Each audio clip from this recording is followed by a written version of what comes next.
They appeared not long after I settled in. Clipboards in hand, sunglasses on. One of them wore a smile like he already held the deed. "You'll need to give up the dock. It belongs to the HOA now." I hadn't even finished unpacking. No knock, no introduction, just a flat declaration, as if I'd simply shrug and hand it over. I didn't argue, just nodded like someone who didn't mind the loss. But you'd be amazed how much people miss when they assume they're in control. What came next? Well, my phone's still lighting up because of it. Got a theory? Share it. I'm curious what you think's about to unfold. I had imagined this moment for 2 straight years, finally standing on the lakefront property I could call mine. Coffee in hand, the sun rising over the water. After scraping together savings from my job with county water management, I finally owned my personal retreat. The house itself wasn't muka, still needed work, but that dock, a stunning 30-foot wooden path stretching over the lake, it wasn't perfect yet. The last owner had let it go, but the frame was solid, pressure-treated timber,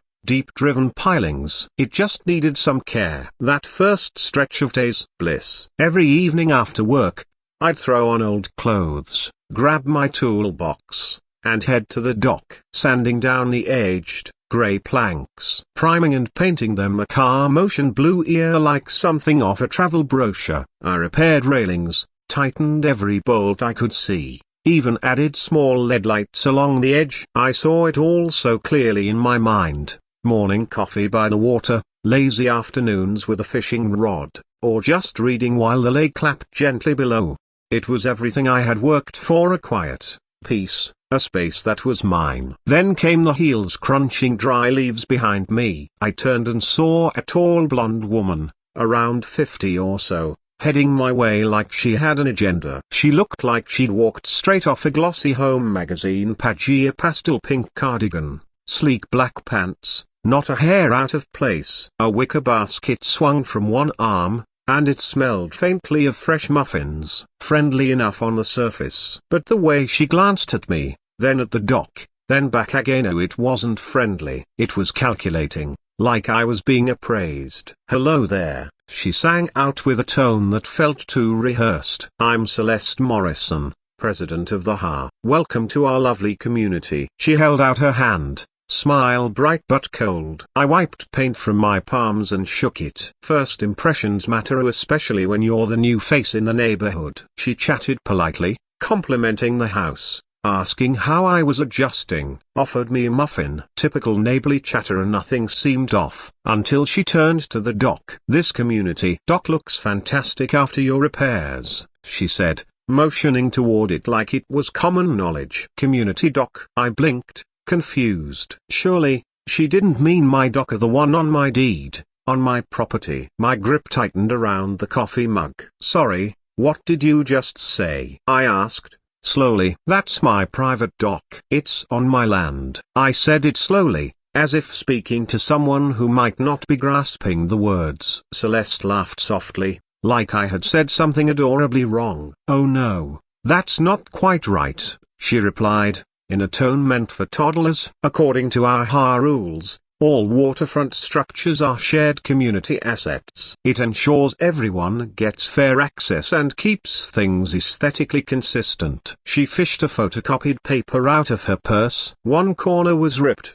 and a single sentence was highlighted in yellow: "All waterfront amenities shall maintain community access for aesthetic and equity purposes." She held it out like evidence in a trial. I stared at the paper, stunned. It felt like a slap. But I didn't want to stir up conflict with neighbors on day one. Maybe there was some technicality I missed during the purchase. "I'll have to go over my purchase documents and the HOA terms carefully," I told her, keeping my voice calm. This could be a misunderstanding. That's when everything about her changed. The neighborly mask dropped. Her smile became stiff, like a bad campaign poster. "I sincerely hope there's no confusion, Mr. Johnson," she said, stressing my name like it offended her. "We have our HOA meeting this Wednesday evening. The dock issue is the top item on the agenda. I suggest you attend." She said suggest like it was anything but. As she walked away, one thing stuck with me more than her words. She kept glancing back at the dock and not admiring it, but studying it, assessing it like property she already owned. And then she muttered under her breath something I wish I hadn't heard. Perfect spot for book club tea parties. Book club tea parties. On my dock, the one I had just poured hours into restoring. I had poured my own money and effort into that dock for days, restoring every inch with care. As I stood there watching Celeste vanish around the side of my house, a tight, uneasy feeling curled in my stomach for the first time since moving in. The way her eyes narrowed at me, a broken bar, it was like she knew something I didn't. I should have just walked away. But then she turned back and dropped 5 words that hit like a hammer. That dock isn't yours anymore. If I thought her visit marked the end of it, I was sorely mistaken. The next morning, an envelope appeared wedged in my front door. Official letterhead from the HOA, with Celeste's flowery signature at the bottom. A violation notice that made me stare. Grass height exceeds community standard of 2 inches. Fine, $25. I literally went outside with a ruler. My lawn, 2¼ inches. 2¼ I'd come from apartment living where I didn't even own a lawnmower until now. Apparently, I was already flunking suburban life in this community's eyes. But that was just the beginning. A few days later, another envelope. Garbage bin left at curb 15 minutes after pickup. Fine, $50. I had gotten caught up in a long work call and missed the truck by just 15 minutes. That tiny delay cost me $50. And then came the third hit. Mailbox color not within approved pallet. Fine, $75. My mailbox was standard black, plain, boring, black.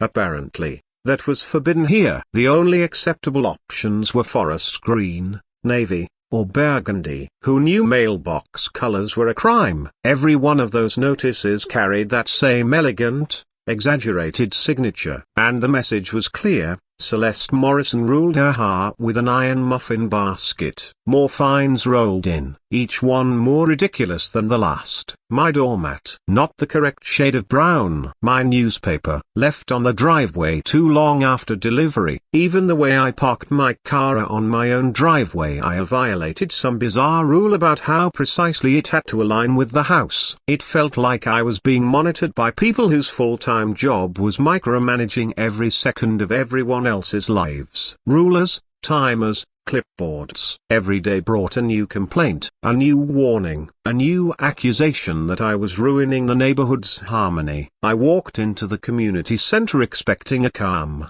rational talk about property lines and homeowner rights. Instead, I walked into what felt like a staged trial. The dock, their main piece of evidence. There were 23 people crammed into a room meant for maybe 15. Every face turned toward me like I was the villain of some neighborhood soap opera. Celeste sat at the front like a judge, a pile of official documents in front of her. On either side, 2 other board members sat stiffly, refusing to meet my eyes.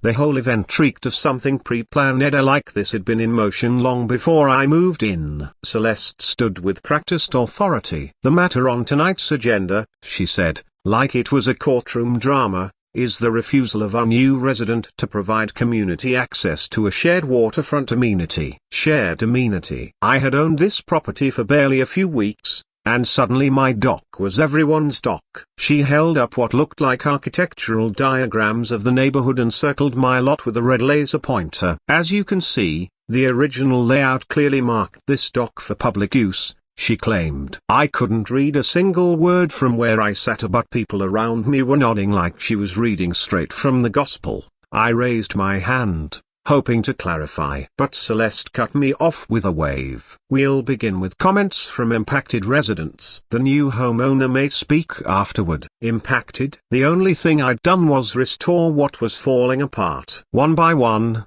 neighbors got up and read from what may as well have been a script. Mrs. Patterson whined about me changing the dock's color without permission. The Hendersons griped that I installed lighting without HOA review. A man I'd never seen before insisted that I had cut off access to traditional family fishing spots. It went on like that, a claim after claim, most of them exaggerated, some completely false. I remembered clearly, The dock hadn't been touched before I arrived. Now, freshly placed markers were appearing along my property line. After nearly half an hour of accusations, each more absurd than the last, Celeste finally nodded at me. "You may speak." I stood and addressed the room calmly. "I bought this home specifically because the listing included a private dock.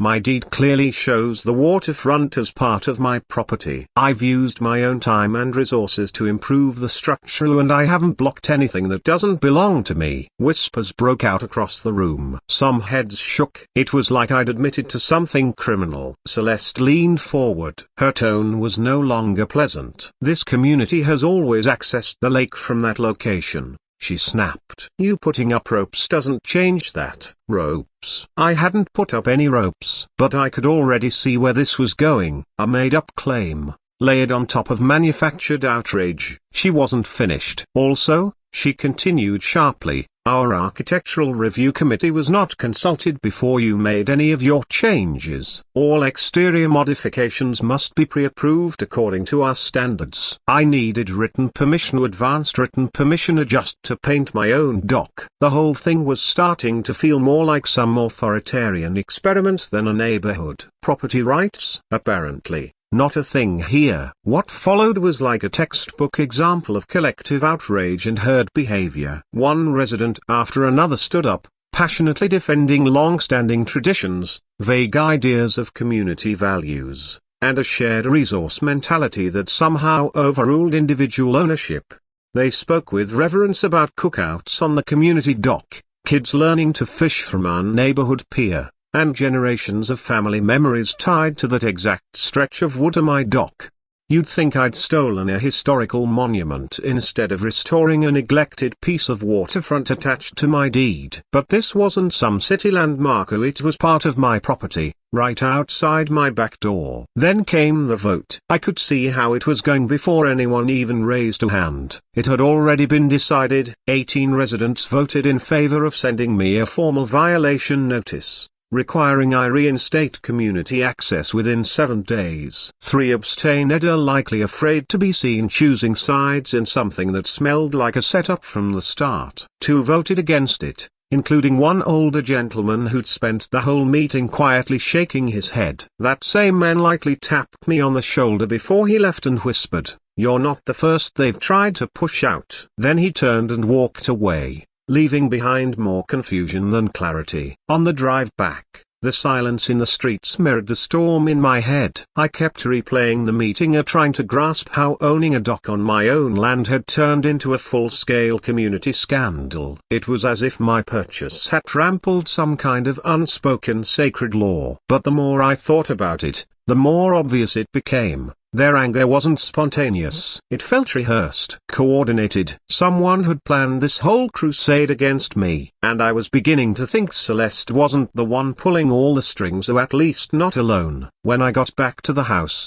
another notice was already taped to my front door. Only this time, it wasn't from the HOA. It was on official legal stationery, Anderson and Associates Legal Services. Return address, a firm from the next town over. The envelope was heavy, and my gut told me this wasn't just another fine about grass length or mailbox colors. Inside was a formal demand letter. It spelled out exactly how far this had escalated. The HOA was now demanding that I tear down my fence and immediately reinstate public access to the waterfront area or face legal action.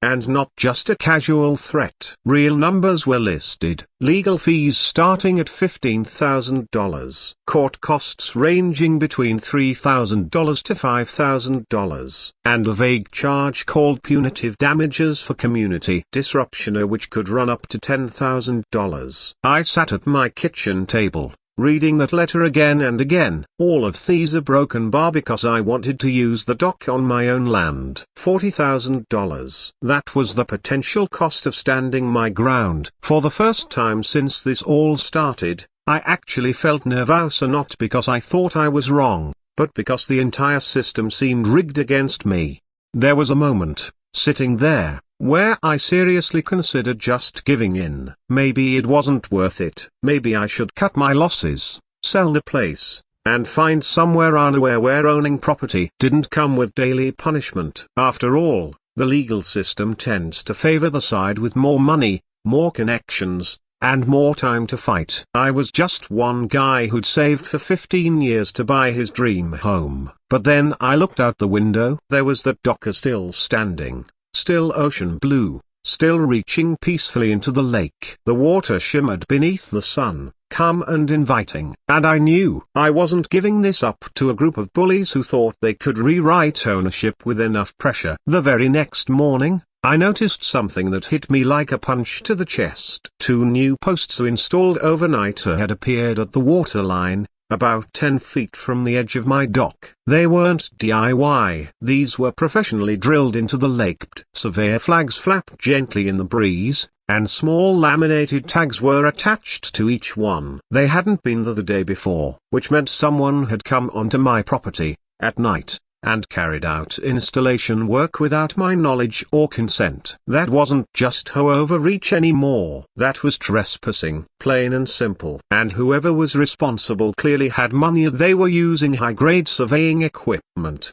not some bargain kit from a hardware store. A furious heat built in my chest. No one had the right to alter anything near my dock, let alone drive posts into the lake under cover of darkness. I stepped into the shallows to get a better look. And that's when frustration gave way to something colder, sharper. At the base of each post, there was a small white sticker. The surveyor code wasn't from any county or state to SEU. It belonged to a private firm, the type developers bring in when something costly is about to be built. Someone was measuring my waterfront for a construction project, doing it behind my back, without approval. That meant they believed they had some kind of legal right to interfere with my land. The surveyor flags swayed in the breeze like little battle flags, each one marking a section of my property they apparently assumed they had control over. I pulled out my phone and carefully took pictures from every possible angle. Years of dealing with red tape had taught me how to gather evidence that mattered. They'd made a crucial mistake here, handing me proof of trespassing,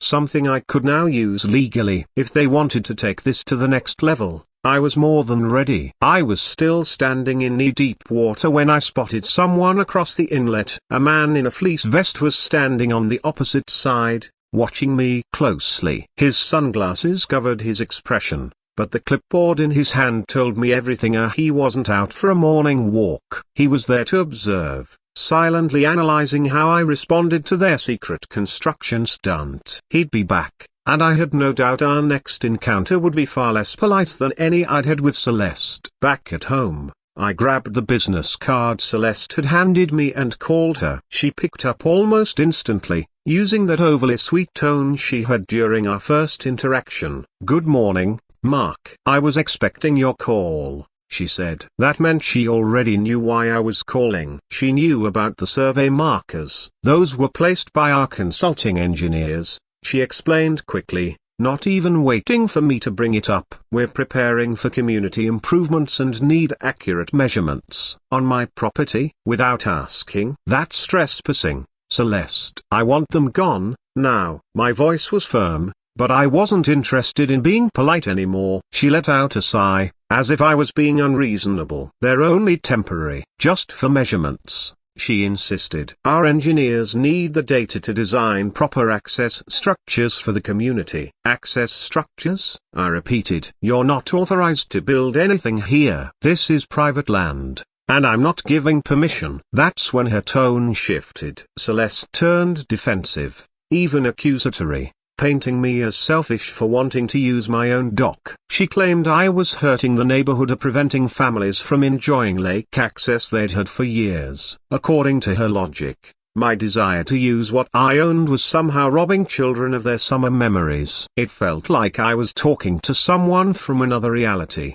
where personal property was seen as theft from the group. That night, I sent a formal cease and desist letter as certified, with a required signature. I demanded removal of all unapproved structures within 72 hours. The formatting was professional, the language firm, and I made sure to copy both the county assessor and the sheriff's office. If they wanted a legal fight, I was ready to bring in real authority. The next morning, I noticed my mailbox had been tampered with. Nothing was taken, but the lock had clearly been pried open with something sharp that hit differently. Oh, it wasn't just a violation. It was a warning, a subtle message about how far they were willing to go. I'd gone up against developers trying to bulldoze wetlands for malls. I'd stared down city attorneys trying to rezone protected areas for campaign donors. I'd challenged construction giants who thought they were above environmental law. But this felt more personal. This felt like war, and someone had just fired the first shot. Later that week, while mowing my lawn, carefully measuring as I went to make sure I didn't violate any of their ridiculous rules, a man approached me from down the street. He looked to be in his 60s, completely bald, wearing a navy polo like some retired middle manager.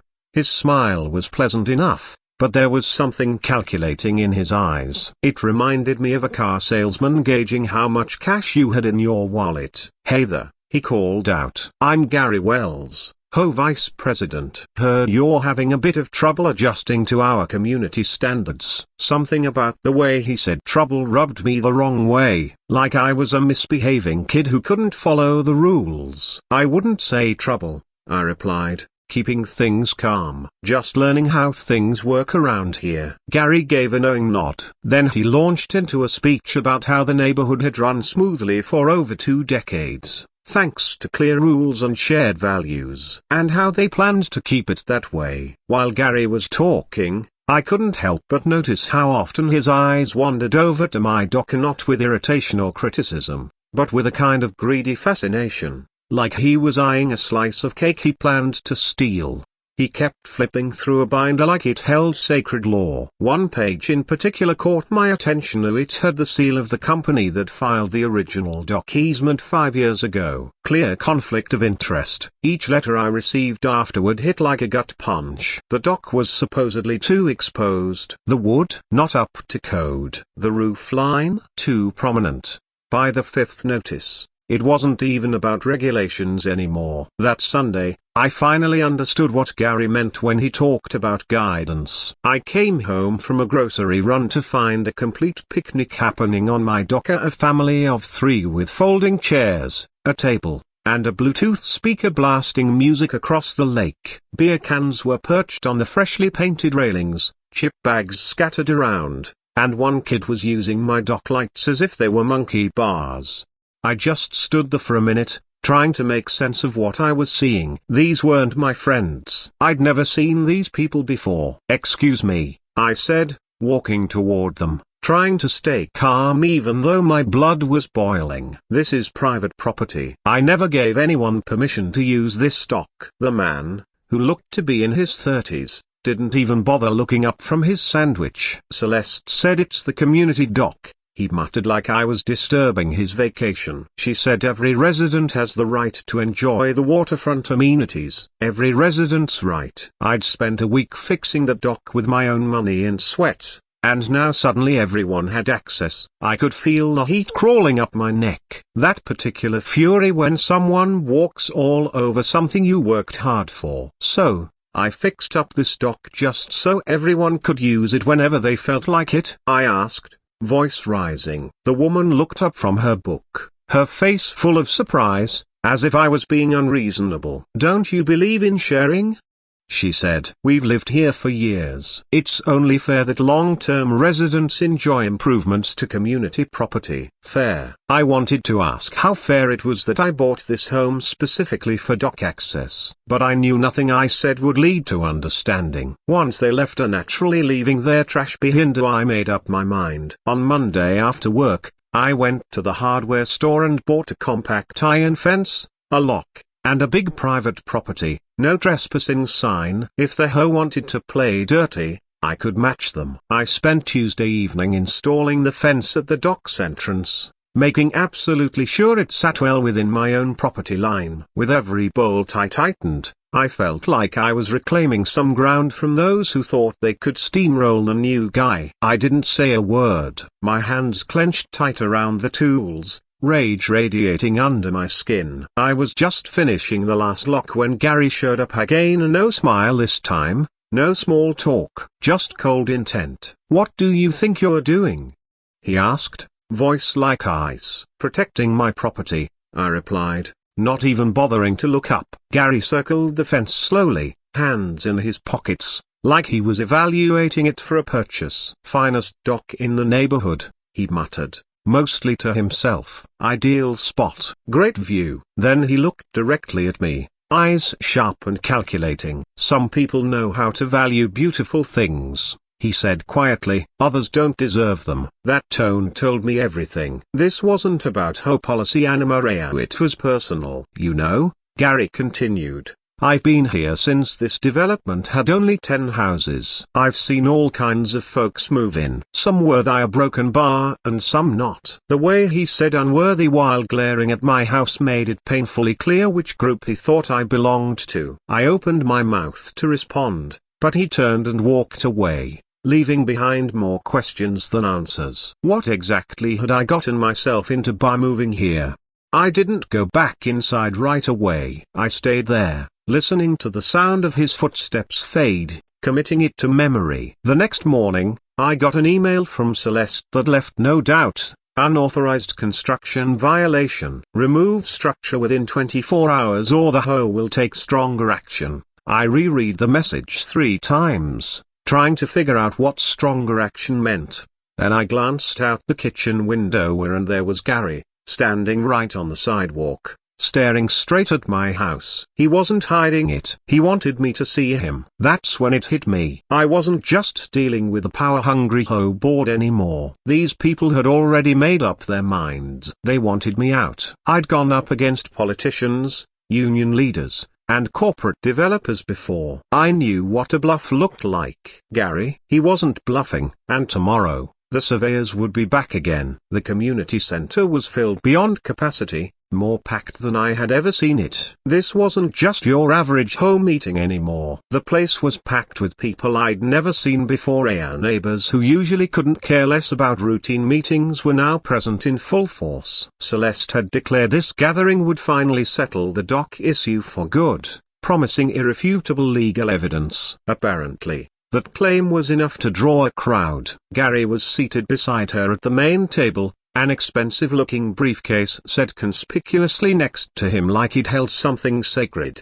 He kept leaning over to whisper into Celeste's ear, making her nod seriously. The tension in the room was unmistakable. Celeste opened the meeting with her typical flair, but this time her tone carried a new edge, a kind of smug confidence, like she finally held a winning hand. "Fellow residents," she began, "we've been forced to take decisive action because Mr. Johnson has repeatedly refused reasonable compromise. His unwillingness to cooperate has already cost the community thousands in legal and consultant expenses." I wanted to argue that nobody had asked them to hire lawyers in the first place, but I stayed quiet, waiting to see what they had up their sleeves. All around me, murmurs of approval rippled through the room, neighbors shaking their heads like I was some local villain. Celeste pressed on, a hint of triumph creeping into her voice.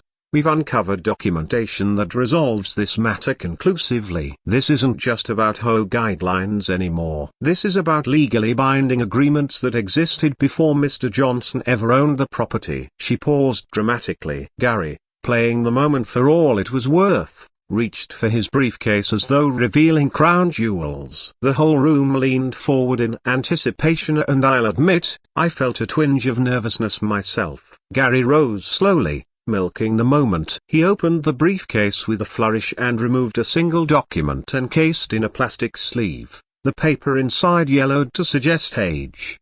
"Ladies and gentlemen," he declared with courtroom authority, "what I hold is an amendment to the original sale contract signed by the first owner of Mr. Johnson's property back in 1983. It explicitly grants stock access to neighboring residents for the sake of preserving community harmony." He held the document aloft, rotating it so everyone could get a glimpse. Even from where I sat, I could make out handwritten text and a signature Euro-aged paper, the kind you'd expect to find in an antique shop.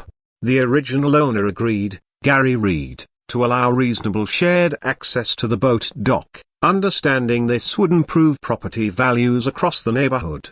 He spoke with growing confidence. "I've compared this with county maps, property plats, and the HOA charter. Everything aligns. Except it didn't. And that gap or that inconsistency was mine to widen. When Gary handed me the document, a few red flags jumped out immediately. First was the smell of authentically old paper develops a musty scent over time. This one, it smelled like chemicals, the kind you find in artificially aged craft supplies. The ink didn't match the era either. In 1983, ballpoint pens were standard. This was modern gel ink. The paper's edges were too precisely machine cut with technology that didn't exist 4 decades ago. But the biggest giveaway, the signature. It was shaky and inconsistent, like someone had traced it rather than signed naturally. Instead of immediately pointing out the forgery, I took another route. This is certainly a broken bar. Intriguing, I said neutrally. Given its importance in any future litigation, I imagine the HOA attorney would want this authenticated by a professional before it's introduced in court.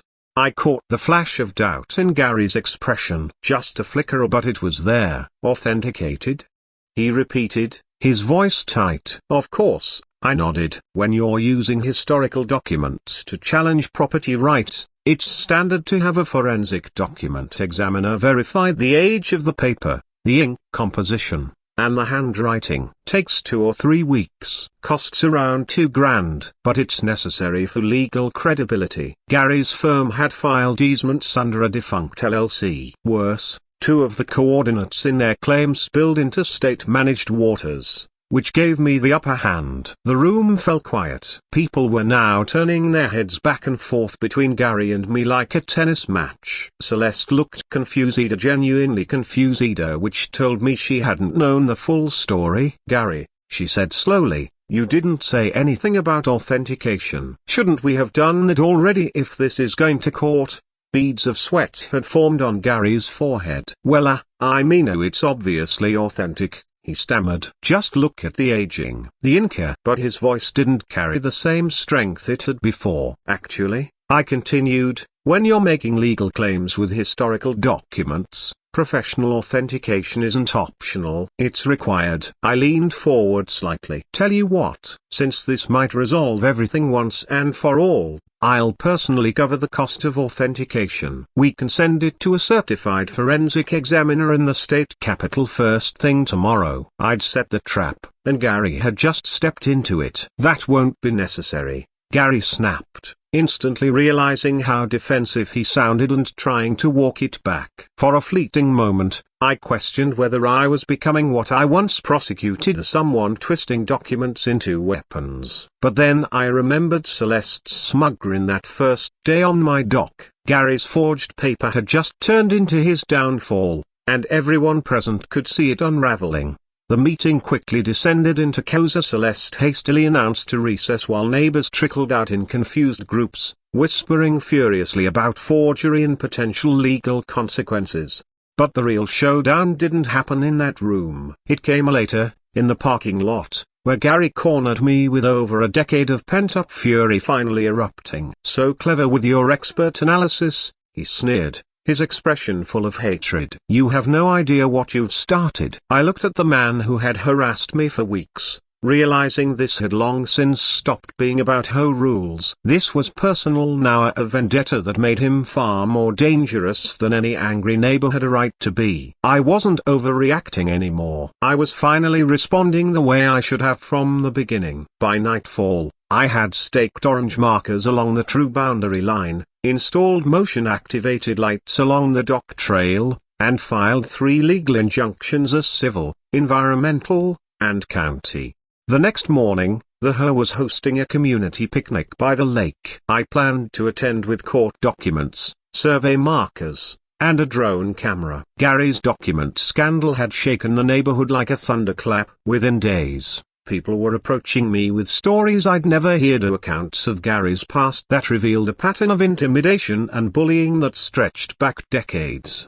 Mrs. Patterson recalled the time Gary tried to make her take down the bird feeder, claiming it attracted unwanted animals. A young couple down the road shared how Gary had reported them to code enforcement several times for simply parking their car overnight in their own driveway. Even Arthur opened up about Gary's history. Lawsuits, threats, boundary disputes. It all painted a picture of someone who had been manipulating and harassing the community since the neighborhood's earliest days. Celeste, meanwhile, was furious with Gary for dragging her into what might now be a criminal investigation. "You humiliated me in front of the entire neighborhood," she was heard yelling during a dramatic confrontation outside the community center. "I trusted you completely and you used forged documents to drag me into your personal vendetta." The damage to her credibility, whether from complicity or ignorance, was eating her alive. In the process of trying to ruin me, Gary had lost his most powerful supporter. Whispers of lawsuits,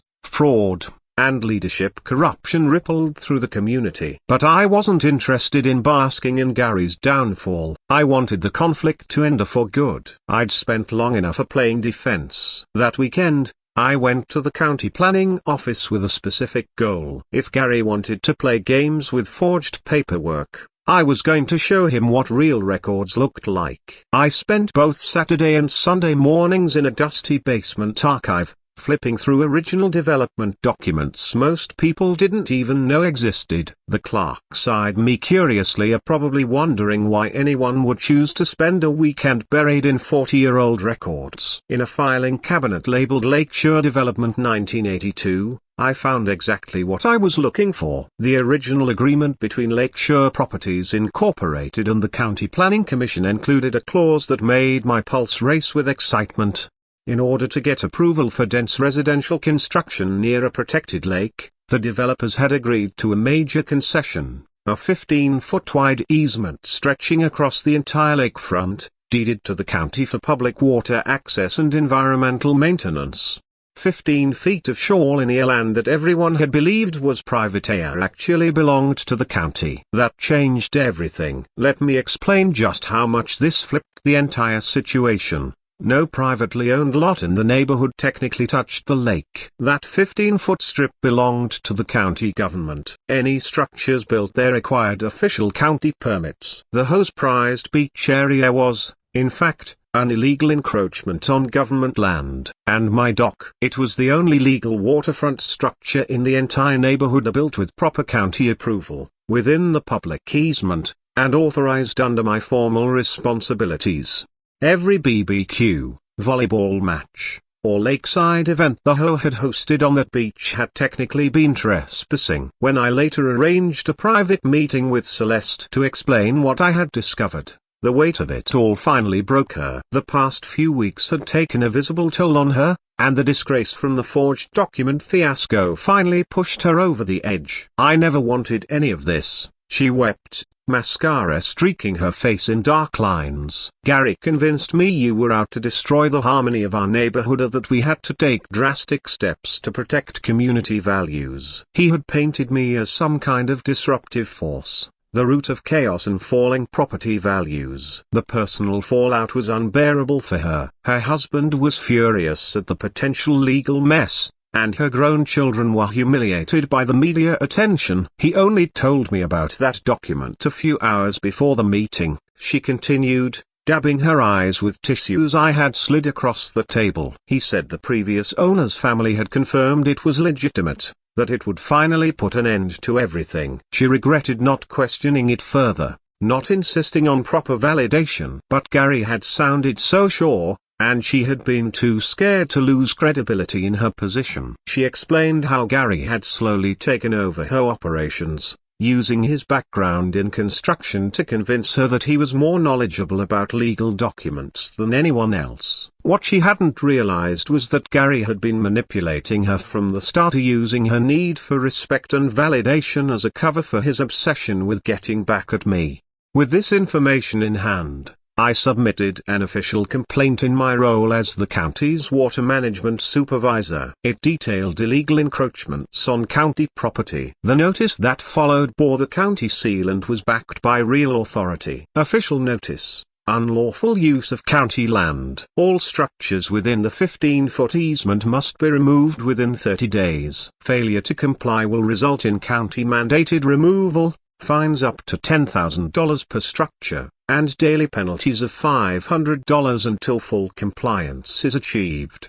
The financial impact was devastating and would bankrupt the HOA if not addressed immediately. Celeste arrived shortly after, flanked by 2 clipboard carriers and a deputy who clearly didn't want to be there. A teenager nearby was live streaming the scene, and comments had already started rolling in as someone had titled it HO Drama Part 6. The microphone squealed as Celeste stepped forward, holding a cease and desist order like a weapon. But I wasn't defenseless anymore. I walked out to the middle of the dock, lifted the survey marker, and said clearly, "This is where your authority stops." Then, I handed the deputy 3 sealed legal documents, one each from civil court, the land court, and the state's environmental authority.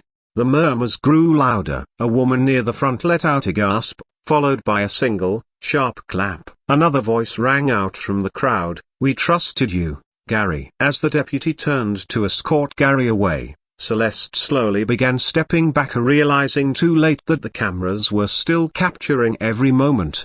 Within a month of Gary's dramatic fall, the HO board had been completely overhauled. The new president was Mrs. Patterson, the retired teacher who once brought me a casserole. Unlike her predecessor, she actually read the legal documents before signing them. Reforms happened faster than anyone could have imagined. No major decisions were allowed without a full community vote. All documents had to go through independent legal review. Transparency replaced the old norm of secrecy and manipulation. The residents had learned a brutal lesson about blindly trusting authority, and they weren't about to let it happen again. But Gary didn't leave quietly, because people like Gary rarely do. 2 weeks after being voted off the HO board in a unanimous vote of no confidence, he made one last reckless move. In the dead of night, neighbors were woken by the sound of a chainsaw tearing through the quiet. Gary, dressed in pajamas and work boots, was cutting down mature oak trees along the property line separating our homes. The issue: those trees were on HO common grounds and not his personal lot. He was destroying shared community property in what could only be described as a full-blown tantrum.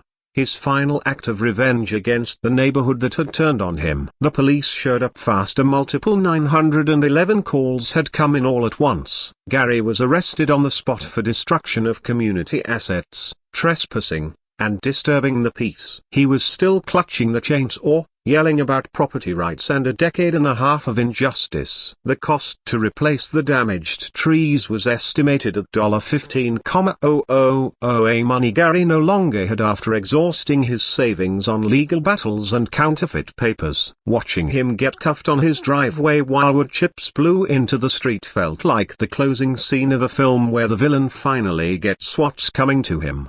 There was no sympathy left. No one came to his defense. At his court hearing the next week, I ran into Gary in the hallway. A bailiff stood silently between us. His voice trembled as he spoke. "You ruined my life over a stupid dock," he said, his words filled with fury and regret. "I hope you're happy." I looked at the man he had become, a bitter, broken, defeated, and said nothing. I looked at the man who had spent so much time trying to tear me down. And what I felt wasn't revenge or triumph, it was genuine sorrow. Not for what he did to me, but for the years he'd wasted drowning in hatred. "Gary," I said steadily, "you destroyed your own life. I just chose not to let you ruin mine." The bailiff gave a subtle nod, as if he'd heard the same story before. The court ordered Gary to pay $25,000 in restitution to the HO, serve 2 years of probation, complete mandatory anger management sessions, and adhere to a permanent restraining order barring him from any contact with me or my property. But the weight of all that, after already draining his retirement on legal fees and fake paperwork, was too much. Gary filed for bankruptcy. His house ended up in foreclosure, and he moved across the country to live with his sister in Arizona. As part of the restraining order, he was permanently prohibited from returning to the county, finally ending his 15-year fixation with my property. The transformation in the community was almost immediate once Gary was gone. The new HO collaborated with the county to create a legitimate public dock with proper permits and environmental compliance. The cost was affordable when shared among all the homeowners, and for once, everyone had equal access instead of a few controlling the lakefront. Some of the neighbors who had sided with Gary early on came to me with heartfelt apologies. Arthur, the same guy who once glared at me over a fence, brought over a homemade apple pie and said, "You handled it better than anyone I know." Gary had this coming for years. You were just the spark that finally lit the truth. Soon after, the HOA board held an emergency vote. 3 board members stepped down, and the court officially redesignated the dock as a private use buffer zone. Even Celeste managed to surprise me. She gave up the president's position but stayed in the neighborhood, and half a year later, she approached me with what seemed like a real apology. "A true leader protects," she told me, her voice trembling. "Not controls." Gary played on my fear of losing respect. I let that fear drive terrible decisions. "I'm sorry for all the damage we caused." She now volunteers with an environmental restoration group, working to undo the damage caused by years of unauthorized development. The county recognized my actions formally. My supervisor added a commendation to my personnel file. Mr. Johnson turned a personal property dispute into public service. His efforts prevented environmental degradation and saved the county from serious legal exposure. That official recognition meant a lot. It validated all the hard decisions I'd made. I was later invited to speak at a statewide environmental enforcement conference. Other counties began reaching out, asking for my methods to investigate their own waterfront problems. I even got a job offer from a property litigation consulting firm, though I turned it down. I preferred the stability of my government work. Through it all, I'd learned something crucial. Standing up to bullies doesn't just protect you, it shields those who come after you from the same abuse. Now, I'm sitting on my dock, the kind of quiet morning I'd always hoped for. I poured a fresh cup of coffee. No clipboards, no arguments, just water, calm and still, mine again. The only sounds are birds overhead and gentle waves tapping against the pilings. Arthur passes on the new public trail and gives a casual wave. Mrs. Patterson is out in her garden, smiling my way. The new family that bought Gary's house is planting flowers where his trees used to block the sun. What began as a battle over a dock became a crash course in how to stand your ground against power abuse. It was a lesson in the importance of records, of knowing your rights, of using real knowledge to push back when others fake authority. I never liked confrontation, but I learned that some fights come looking for you, and others are worth stepping into. This one, I'll claim it, just like I claim this dock. And now, with the water calm again, everything else has stilled too. No more anonymous letters taped to the door. No more tense meetings quoting half rules. No more pretending the truth wasn't obvious. Just peace. Maybe the real lesson is this: when you truly know what belongs to you, you stop asking permission to protect it. If you're still with me, I'd love to hear a "what would you have done in my shoes?" Drop your thoughts below. I read every one. And hey, if this hit close to home, there's a small thanks button down below. No pressure, just appreciation. Stay sharp out there. You've just lived through another unbelievable moment within a drama nest. Hit subscribe and dive into more chaos, truth bombs, and unforgettable real-life stories.